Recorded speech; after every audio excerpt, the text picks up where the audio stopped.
여러분 안녕하십니까? 약초피디아의 곽준수 교수입니다.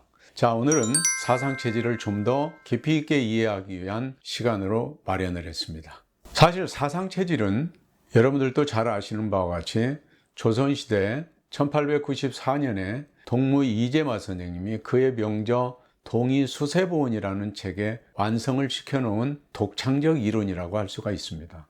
자, 똑같은 약인데 또 똑같은 증상인데 사람에 따라서 어떤 사람은 이 약을 썼더니 병이 낫고 어떤 사람은 그 병이 더 악화가 되더라. 여기에서 힌트를 얻어서 연구를 하기 시작을 해서 완성을 시킨 아주 독창적인 의학이론이라고 할 수가 있겠죠. 사상체질을 간단하게 몇 마디로 이 얘기를 할 수는 없겠지만 장부의 대소에 따라서 크게 우리의 체질을 네 가지로 분류를 했다, 이렇게 얘기할 수 있습니다.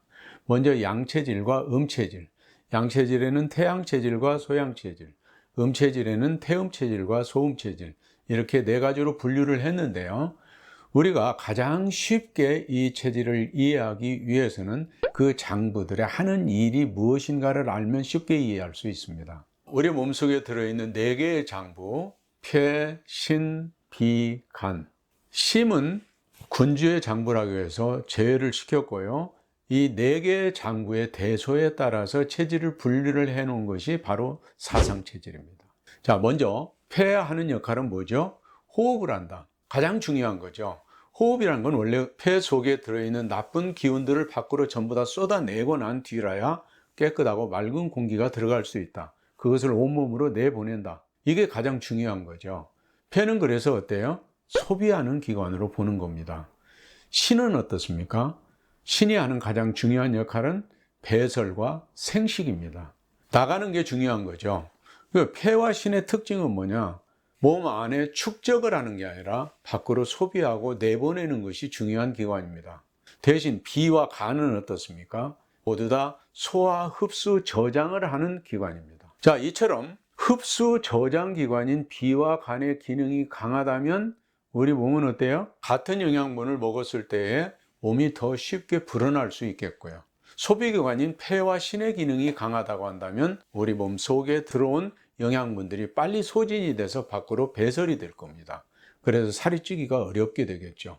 우리가 사상체질을 분류를 할 때에 음양에서 출발을 했다고 보고 이걸 갖다가 효와 괴에 대한 기본적인 이해를 한다면 훨씬 더 쉽게 설명을 드릴 수 있을 겁니다. 자, 그림을 한번 보실까요? 막대 두 개를 그려놓고 음효라고 했고요. 막대 하나를 그려놓고 양효라고 부릅니다. 자, 우리 조상들은 문명이 많았기 때문에 이런 부호로서 우리들에게 이런 걸 가르쳐 주기 시작을 했던 겁니다. 자, 그럼 괴는 뭐냐? 이러한 효들이 모여서 이루어진 것들이 바로 괴입니다. 괴가 하나 나와 있죠. 괴를 그리는 순서, 가장 중요한 거. 아래에서부터 위로 그려서 올라간다. 그림에 나와 있는 괴를 한번 보겠습니다. 1번, 2번, 3번. 아래에서부터 차곡차곡 그려나갔죠. 음효, 양효, 음효. 그럼 괴를 읽을 때는 어떻게 읽을 것이냐? 1번을 아래로 보고 3번은 위로 봤을 때 3번은 표면이다, 겉이다, 1은 속이다, 이렇게 해석하는 방법이 있습니다. 또 하나는 1번과 3번은 밖에 있기 때문에 표, 겉이고 2번은 가운데 있기 때문에 속이다, 이렇게 해석을 하는 방법도 있습니다. 음과 양은 원래 태극에서 분류가 됐었죠. 음은 막대 두 개를 그려놓은 음효로, 양은 막대 하나를 그려놓은 양효로 표시를 하고 있습니다. 자, 음은 두 개로 갈라지는데요. 기본 바탕은 근데 그 위에 나타나는 표현형이 음일 수도 있고 양일 수도 있다. 양도 마찬가지죠. 양효가 기본 바탕에 되어 있는데 그 위에 나타나는 표현형이 음일 수도 있고 양일 수도 있다. 자, 그래서 맨 왼쪽에 있는 태음 보시면은 음과 음이 겹쳐져 있죠. 그래서 태음. 소양은 기본 바탕은 음이되 겉으로 드러나는 것은 양이다. 그래서 소양, 양이 조금 있다. 소음은 기본 바탕은 양인데 겉으로 드러나는 형질이 음이다. 그래서 소음. 태양은 어떻습니까? 양. 태양이, 양이 겹쳐져 있으니까 태양. 이런 방식으로 간다면 태음, 소양, 소음, 태양은 각각 다시 한 번씩 더 분류를 할 수 있죠.